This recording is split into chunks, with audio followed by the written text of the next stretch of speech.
All right, welcome back. Now it's time for us to get into some more conversations about health and health-related issues. Of course, tomorrow is World Malaria Day. Now, for those who don't live in malaria endemic areas, malaria sounds scary.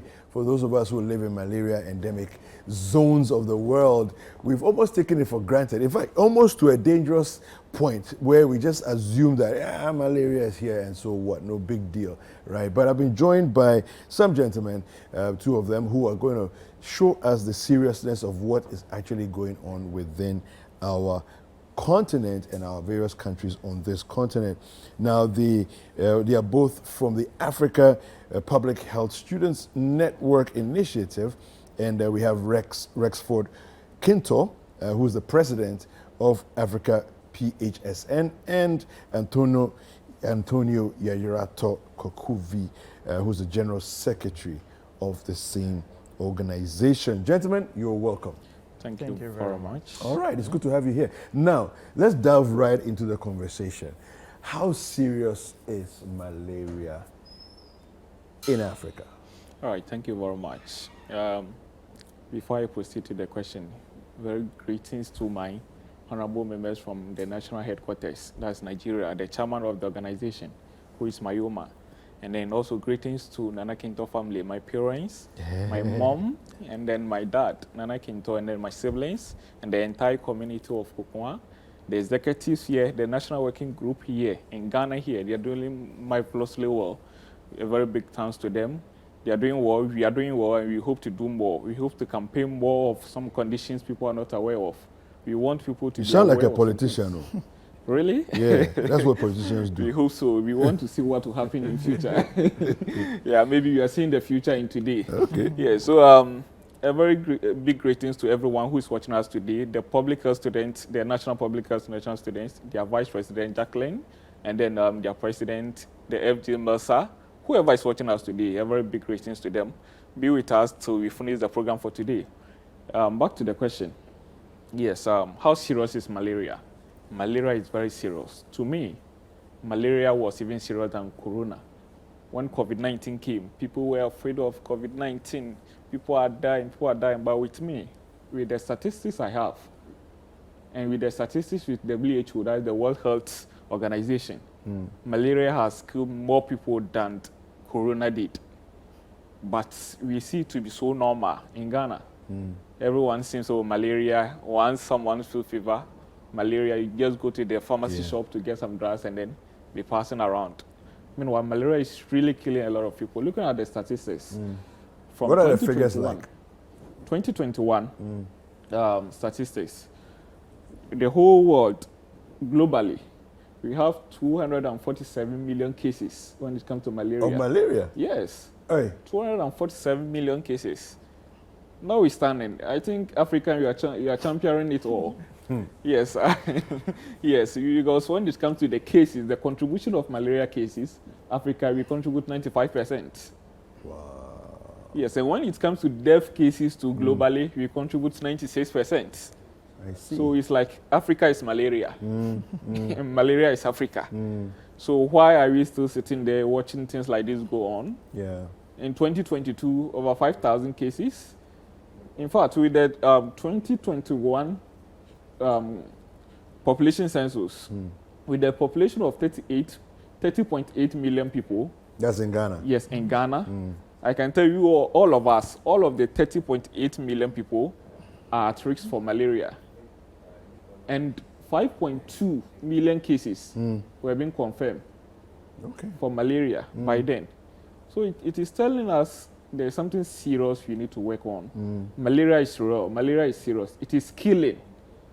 And then the sudden aspect is when it comes to the children from the age of 5 and below, they are also really suffering from malaria a lot. Here being the case that they are not been exposed to the condition.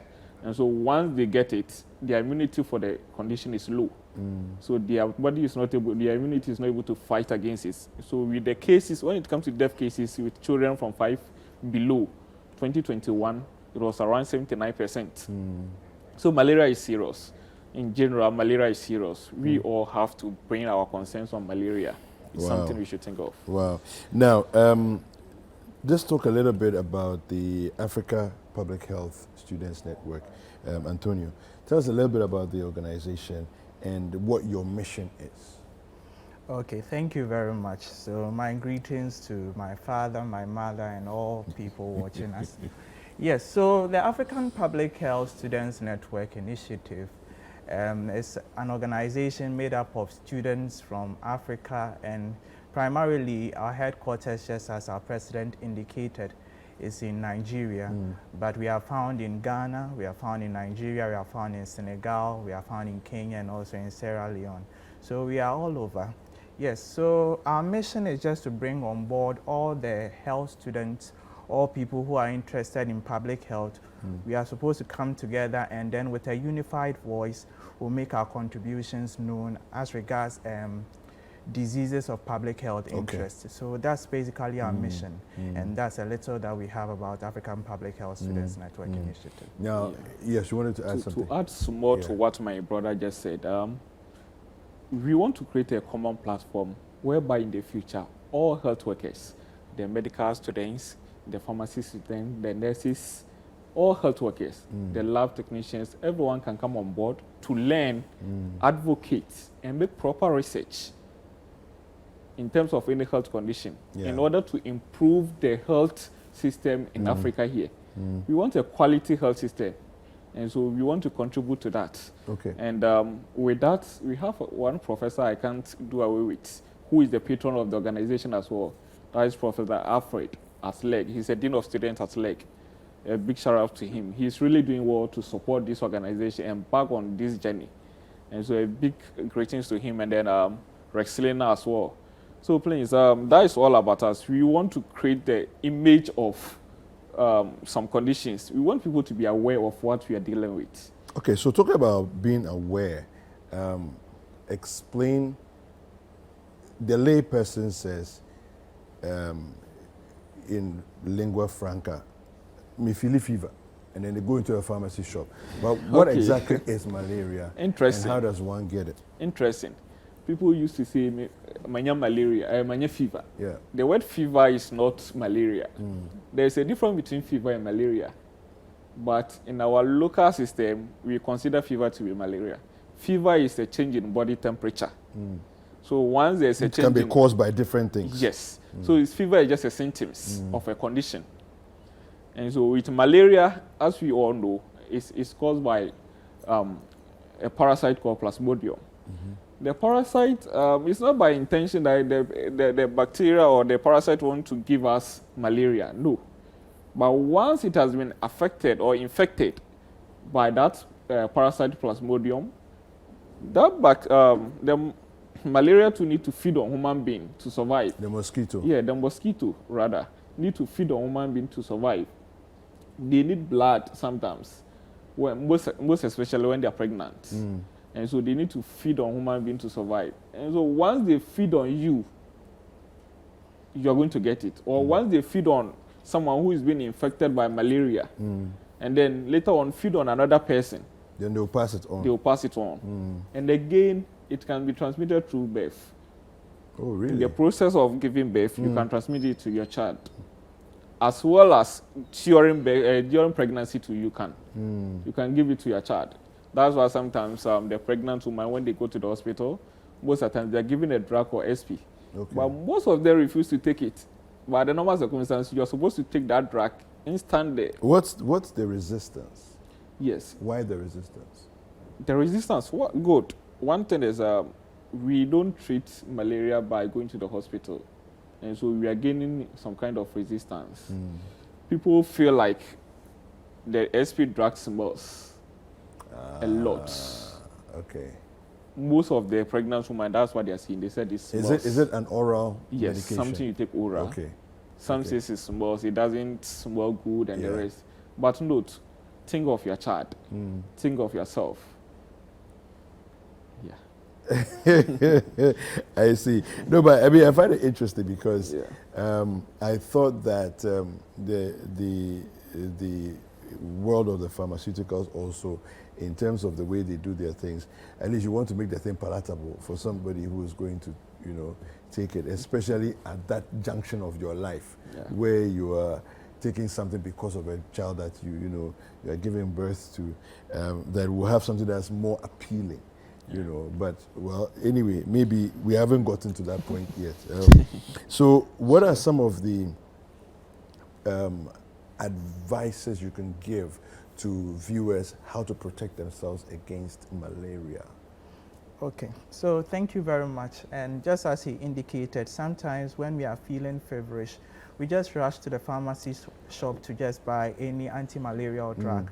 Yes, and there's this precaution that we need to observe. That is, whenever we are feeling feverish or we experience certain symptoms of, a disease, what we should do is to do the test before we go in for the drug. Because once you take in the drug, you are abusing your system if it is not that particular disease that the drug is fighting. Okay. And so there's a need for us to constantly be aware of this, keep it at the back of our mind that we need to test before we go in for any anti-malarial drug. Then also a little advice that I have for everyone is that whenever we are in the rainy season, yes, and we know that our tins, our gutters and co will be choked. And so whenever our gutters are choked, we should make sure that they are desilted, our bushes are always wet. We make sure that we observe the preventive measures that have been communicated to us time and over, so that we'll be able to curb malaria and then bring it down to zero, just as the WHO is insisting. Okay, let's run quickly through, Rex, the preventive measures, the things that we can do practically, okay, because a lot of people, they say, oh, don't leave stagnant water, and pretty much that's what people think about, stagnant water. But general preventive measures, looking at our societies, the way we are set up, compound houses, the way we live, what are some of the things we should be doing to prevent the proliferation of mosquitoes and therefore malaria as well? All right, thank you very much. There's one thing I want to see. We shouldn't always rely on the president to do something. We can do something ourselves. Once you live in a locality, in the community, where you feel like there's a bushy area we need to clear, if we all have to come together and then do it, let's all call for a communal labor and then do it. If there's a stagnant water, if there's any chemical you have to put in, let's do it. Or if there's a way of avoiding that water to be there, we should do it. We have our role to play as individual, and then the government has his role to play. So sometimes the challenges I feel like bringing all this is someone will feel like this plot doesn't belong to me. This street doesn't belong to me. So as far as there's water there, there's stagnant water there, I don't mind. Forgetting it can cause something to his or her health. And again, one other thing I want us to check is sometimes we really stay outside for long during the night period. Okay. People are not so conscious about that, but it is also affecting us a lot. I can't tell someone not to go out, but once you are ready to go out in the night or you are ready to stay outside, make sure you're well protected from malaria, whether through clothing or any other thing you can do to protect yourself from being infected by these parasites. Yes, I think my brother may add something later as well. Yes, so just as he has indicated, we must always make sure that our stagnant waters are free-flowing. Yes, we also have to make sure that we use the mosquito repellents and also use our sleep in mosquito-treated nets. We also have to make sure that the mosquito insecticide sprays that we use in our homes are always used, so that at least we'll make sure all our mosquitoes have been cleared from, our surroundings. So that's a little I have to add. Yeah, so if we're looking at yourselves as an organization, what is it that you are either doing now or planning to embark on doing to help bring malaria from, 240 million plus people to zero? Good. So recently, just yesterday, we had a webinar. And then our guest speaker was from a malaria control program, the National Malaria Control Program. Okay. We educated a lot of people on this condition. And our focus is to make people aware of the condition they're playing with. And once you're able to educate the health workers themselves, they can also educate the general public. Assuming we educate 100 health workers, they can also go out. If even one person educates 5 people, Yeah. it is something. It contributes to something. And so our focus is mainly on the health workers and then the general public as well. And again, we are also planning to have an outreach. We will reach out to some organizations as well, and then even health work.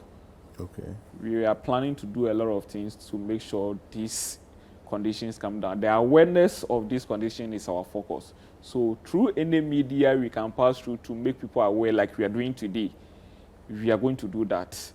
When you check the plan for 2021 to 2025 for the national program, malaria program control, they want to reduce malaria, the risk for malaria or the infection of malaria rate from 95 to 50% by 2025. And so we want to play a role in that to make sure that happens. And then with the death cases too, they want to reduce it. And so we all want to contribute to that and make sure it happens. The general attitude of people when something doesn't look dangerous, is very apathetic. Yeah. And so in Ghana, let me talk about Ghana because that's our context and that's what I know best. I don't see anybody panicking about malaria. It doesn't. So I'm wondering, 2025 is just around the corner. If we are not scared of malaria, how are we going to bring it down to 50%? Yes, that's what I'm saying. People are not aware of the death cases. Okay. If people are really aware of the death cases, How many people are actually dying from it? Yeah. Their life will be their own concerns. Yeah. Okay. Yes, and so we want them to be aware. That's why we are embarking on So this. let's say 2021, 2022, do you have figures on how many people in Ghana died from malaria? Yes, that's why we said globally, Africa contributed 95% cases and then 96% death cases when it comes to the whole Africa. And in Ghana, we are in the 12th position with the WHO graph. Yeah, so it's Nigeria leading with 50% to 75, 50,000 population who were infected by malaria to 75. And then Ghana, somewhere around 5,000 people were infected by then. And so, and most of the times, assuming 5,000 people have been affected, 96% of them are going to die. Come again, give me that figure again. 5,000 people. Yeah. So let's take 96% from 5,000. 96% of 5,000 are going to die. Yeah. And then with some last statistics we also had from WHO, Yeah. 5.2 million people was also infected by this same malaria. Okay. And so the statistics says that 96% of them used to die most of the times when it comes to Ghana. And so we can also make that deduction and see that a lot of people are dying. All right. Yes. Fantastic. All right. So tomorrow is World Malaria Day. Very important to take care of your health. Make sure that you stay safe, do the right things. Make sure that if you do feel feverish conditions, go see a doctor, get a test done, and make sure that you take care of yourself. Let's stay alive and prevent malaria as aggressively as possible. I was joined this morning by Rex Kintor, who is the president of the Africa Public Health Students Network, as well as Antonio Yerirato Kokuvi, who is the general secretary of the same organization.